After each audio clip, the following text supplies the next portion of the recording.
So I'm going to undo these two screws, again Torx T30, and try to give it a bit of wiggle room because this hose hits this thing directly at the moment. So let's see how that goes.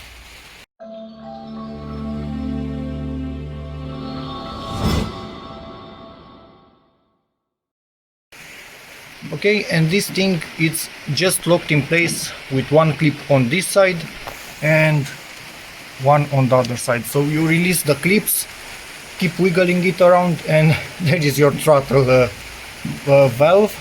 And at this point, yes, a lot of hoses are attached all over this thing, so you could undo them, or maybe no, it doesn't wiggle enough, so we need to unclip these hoses all around from it. I cannot do it with one hand, and then this should move enough so I can get it out of here. So let's do that now.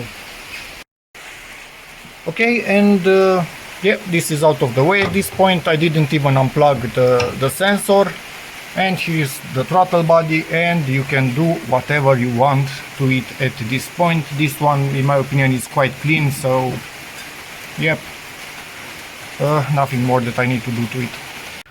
Next, we need to put this thing back in place and remove the rags that we used so we don't drop things in there.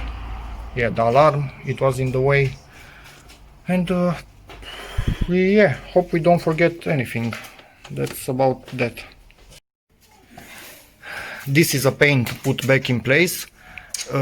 Basically, you start to slide it in here a tiny bit, then wiggle it around in here. It enters a bit too much, then wiggle it around as much as you can until it clips, and then it actually releases itself a tiny bit, and then you put this on. It actually goes into, it has a channel on the back of it, so it goes and latches onto this, so it cannot blow out. It's a pain, not easy at all.